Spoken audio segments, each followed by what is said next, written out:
Record मई के 29 तारीख को रिकॉर्ड गर्मी में आपने एक अग्नि परीक्षा दी। चक्रव्यूह की तरह आपको घेरा गया। जब विपक्ष आपके समक्ष प्रोग्राम फतेहाबाद में रखने का फैसला हुआ, उससे अगले दिन दो सरकारी रैली आपके, एक आपके दक्षिण में, एक आपके उत्तर में, एक बीजेपी की, जेजेपी की। लेकिन जब आपने हुंकार भरी तो एक को तो कैंसिल करनी पड़ी और दोनों को एक होना पड़ा। दोनों ने मिलकर रैली करी आज ओडा में, सिरसा में। वहां के भी नजारे आ रहे हैं।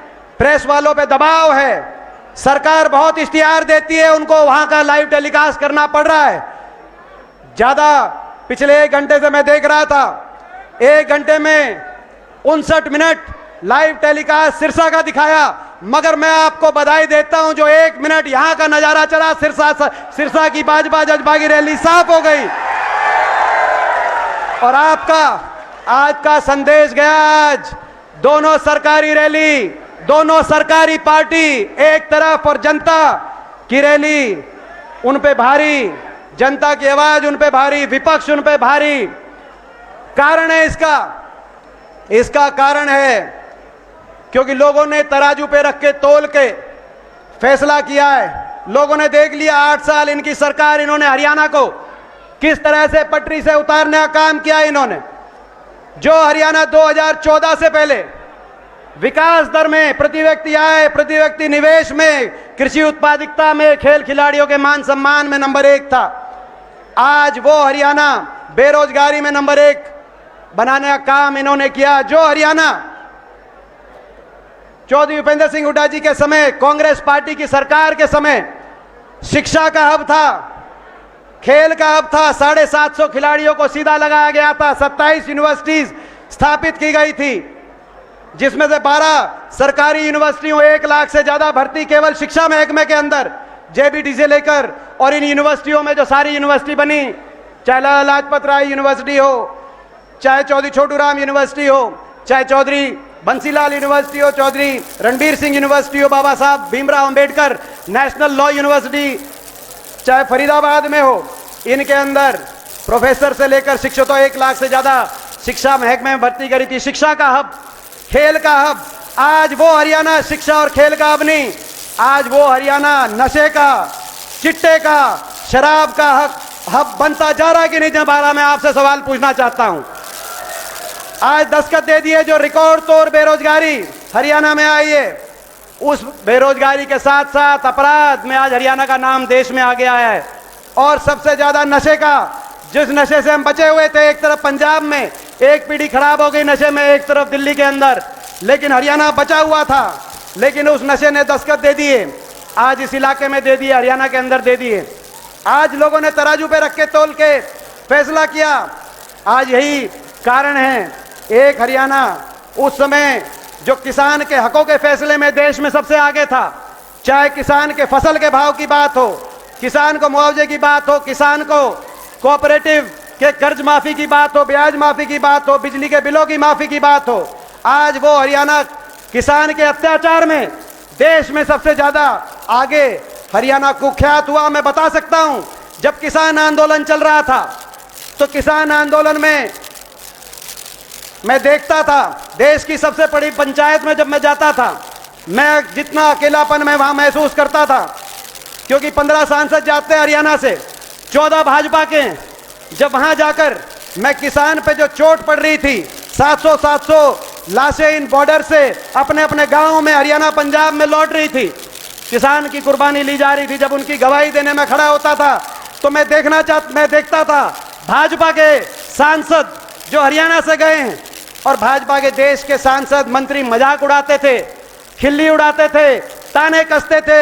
ऐसा अकेलापन जो मैंने महसूस किया है, मैं आपको ये भी कहना चाहता हूं, अपने बड़े बुजुर्गों से, भाइयों से, इस पूरे इलाके से आने वाले समय में आपने मन बना लिया है, तय कर लिया है, चंडीगढ़ की सरकार तो आप बदलोगे, लेकिन उसके साथ साथ जो विधायक और जो सांसद आप यहां से चुन के भेजें। आपको याद होगा हरियाणा विधानसभा में भी अविश्वास प्रस्ताव लेके आए थे हुड्डा साहब, वहां भी जो विधायक थे बोलते कुछ थे लेकिन उसके खिलाफ मतदान कर रहे थे। जो विधायक और सांसद आप चुन के भेजो, कम से कम ऐसे चुन के भेजना कि हरियाणा के गरीब पे, मजदूर पे अगर चोट पड़े तो उनकी दर्द की गवाही देने के लिए दिल्ली के अंदर और चंडीगढ़ के अंदर खड़े हो जाएं। ऐसे लोगों को आप चुन के जरूर भेजना।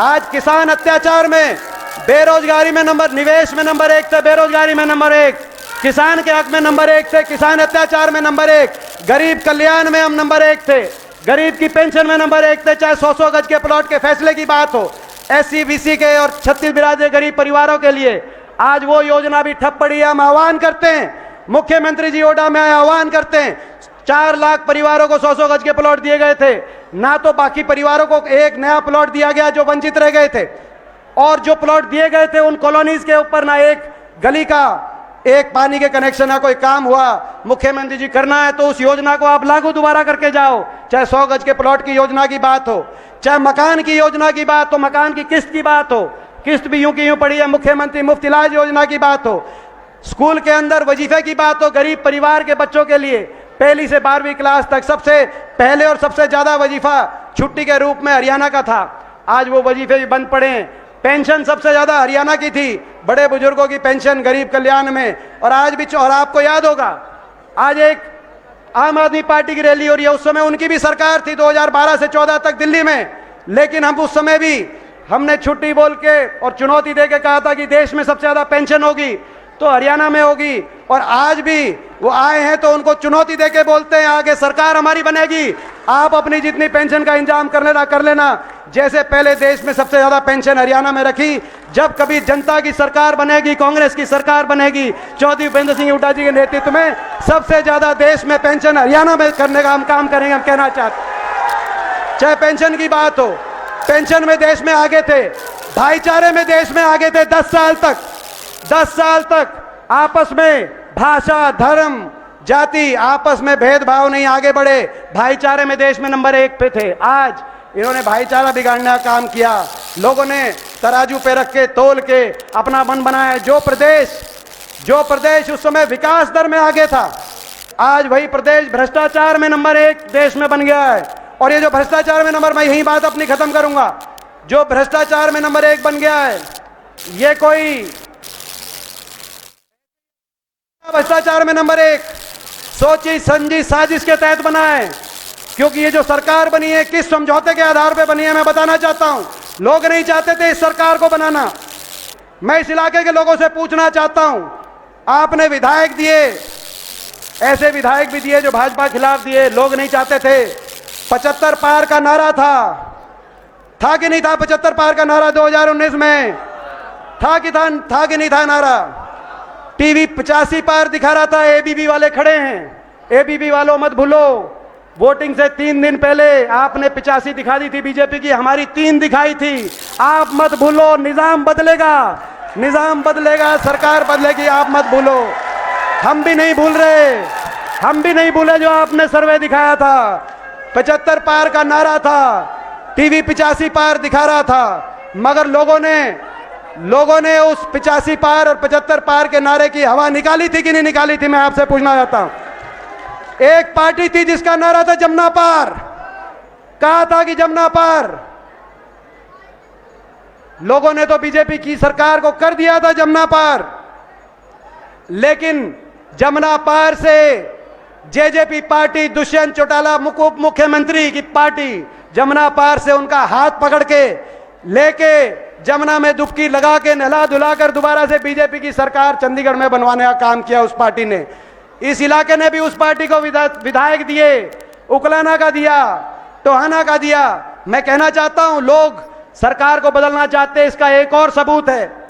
सबूत यह है कि मुख्य जो सरकार होती है उसका बड़ा चेहरा उसके मंत्री होते हैं। 12 मंत्री उतरे थे मैदान में। अगर सरकार अच्छी है तो मंत्रियों को आशीर्वाद मिलता है, मंत्री जीतते हैं, लेकिन लोगों ने सब धाराशाही कर दिए। मैं पूछना चाहता हूं, नारनौल से कप्तान अभिमन्यु जी हारे थे कि नहीं हारे थे? महेंद्रगढ़ से रामविलास शर्मा जी को शिकस्त मिली, दान सिंह जी बैठे हैं यहाँ। रोहतक से मनीष ग्रोवर जी को लोगों ने हराने का काम किया, भारत भूषण बत्रा जी बैठे हैं यहाँ। इसराना से किशन पवार जी को हराने का काम किया, बलबीर वाल्मीकि जी बैठे हैं यहाँ। पूरे प्रदेश में सोनीपत से कविता जैन हारी, तुषाबाद से किशन बेदी हारे। पूरे प्रदेश में सारे मंत्रियों को हरा दिया, बदलना चाहते थे। यहां तक कि टोहाना में जो भाजपा के प्रदेश अध्यक्ष थे सुभाष बराला जी को हराने का लोगों ने काम किया था कि नहीं किया था? मैं आपसे सवाल पूछना चाहता हूं। वो भाजपा की सरकार दोबारा बनाने के लिए नहीं किया था। सुभाष बराला जी को हराने का काम, भाजपा के प्रदेश अध्यक्ष को हराने का काम लोगों ने सरकार बदलने के लिए किया था। और बादली से उसके बाद जो उनके प्रदेश अध्यक्ष धनखड़ साहब जीते, बादली से 20,000 वोटों से हराकर यहां पे कुलदीप वत्स जी बैठे हैं, इनको जिताने का काम इस सरकार को बदलने के लिए किया था। लेकिन टीवी में खबर आई, जिस दिन गिनती हुई आपने देखा कि काम हो सकता है बन जाए, सरकार भाजपा की जमुना पार भगा दी हमने। लेकिन टीवी में खबर आई कि चल दिए जेजेपी के मालिक, चल दिए दुष्यंत चौटाला अमित शाह जी के घर पे चल दिए। आई थी कि नहीं आई थी खबर? मैं पूछना चाहता हूं। और वापस आए, बाहर निकले तो कहा समझौता हो गया, समझौता हो गया, 5,000 बुढ़ापा पेंशन पे समझौता हो गया। मैं पूछना चाहता हूं आपसे, 5,000 बुढ़ापा पेंशन आपको मिल रही है कि नहीं मिल रही? मैं आपसे पूछना चाहता हूं, कितनी मिल रही है? कितनी मिल रही है? 2,500। 2,500 वो भी काटने लग रहे हैं। उसी समय जब ये आया उनका प्रेस कॉन्फ्रेंस की 5,000 बुढ़ापा पेंशन पे समझौता हो गया, हुड्डा साहब ने प्रेस कॉन्फ्रेंस करी कि कांग्रेस के घोषणा पत्र में पहली घोषणा है, हम 1 नवंबर 2019 यानी कि 3 साल पहले हम 5,000 बुढ़ापा पेंशन करेंगे और जैसे कि पहले करके दिखाया है 5 साल में उसको दुगनी करने का काम करेंगे। लेकिन उनने कहा कि नहीं, कांग्रेस पार्टी के हाथ से नहीं, सोनिया जी के हाथ से नहीं, हुड्डा साहब के हाथ से 5,000 नहीं दिलवाएंगे, हम तो खट्टर साहब के बीजेपी के राज में दिलवाएंगे। 5,000 पेंशन नहीं, 5,000 पेंशन का समझौता भी नहीं। समझौता मेरे काका, मेरे ताऊ, मेरे बड़े बुजुर्गों, मेरे नौजवान साथियों, समझौता 5,000 की पेंशन का नहीं था, हरियाणा को लूटने की छूट का समझौता था, हरियाणा में भ्रष्टाचार का लाइसेंस का समझौता था, महकमे आपस में बांटने का समझौता था। कौन कौन सा महकमा बांटेगा? शराब के महकमे में कौन लूटेगा? माइनिंग के महकमे में कौन लूटेगा? रजिस्ट्री के, तहसील के महकमे में कौन लूटेगा? बाकी ज्यादा लंबी लिस्ट तो मैं क्या बताऊं, दादा गौतम बता देंगे। सारी लिस्ट ले रहे हैं, कौन कितना जीम रहा है, कौन कितना जीम रहा है, कौन कितना जीम रहा है, कौन कितनी डकार रहा है, वो बता देंगे। और रही कहीं कसर कुछ रह गई तो रोहतक के हमारे सांसद अरविंद शर्मा बता देंगे, रही कहीं कसर रह गई, कैसे हरियाणा को लूटा जा रहा है, कैसे हरियाणा में भ्रष्टाचार किया जा रहा है। मैं कहना चाहता हूं, लूटने में लगे हैं, डबवाली से हिसार तक किसी गांव में चले जाओ, बता देंगे किसकी प्रॉपर्टी कहां बन रही है। मैं एक एक का नाम मंच के माध्यम से नहीं लेना चाहता, मगर इसमें कौन पिस रहा है? हरियाणा का नौजवान जिसका भविष्य आज अंधकार में है। तो मैं आप सबसे आखिर में अपनी बात पूरी करते हुए समाप्त करते हुए पूछना चाहता हूं, हरियाणा के अंदर ऐसी सरकार जिसने भट्टा बिठा दिया 8 साल की अपनी सरकार में, इस सरकार को चाहते हो या इस सरकार को बदलना चाहते हो? तो सरकार को बदलने के लिए जैसे किसान आंदोलन में आपने संघर्ष किया और संघर्ष की जीत हुई, संघर्ष करना पड़ेगा। 1.5-2 साल का समय कंधे से कंधा मिलाकर इस संघर्ष में आपका साथ, आपका सहयोग, आपका आशीर्वाद मिलेगा तो हम जीतेंगे।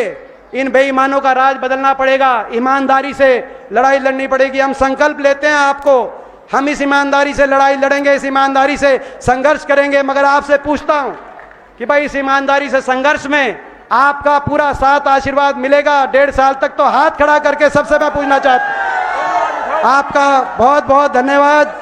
और भाई बहुत बहुत धन्यवाद। मैं एक जगह गया था, मैं उलाना देना चाहता हूं आखिर में, बहुत बड़ा उलाना मैं उलाना देना चाहता हूं। मैं जितने हमारे संचालक हैं उनको थोड़ा सा दे दूं क्या उलाना? भाई अग्नि परीक्षा कम से कम 5 गुना आदमी बाहर, मैं जब आया था 5 गुना आदमी बाहर हैं कि नहीं है, मैं आपसे पूछना चाहता हूं। एक बार आखिरी जो आदमी खड़े, एक बार बताओ भाई, पीछे देख के चारों तो आदमी है कि नहीं है बाहर? अगली बार खुले में। तो भाई ये बार खुले में, चाहे खुले में करो चाहे तंबू, कोई बात नहीं, गर्मी का टाइम है, तंबू लगा लेना भाई, मगर तंबू थोड़ा सा बड़ा लगा दियो अगली बार। तो इन्हीं शब्दों के साथ आप सबका बहुत बहुत धन्यवाद। जय हिंद।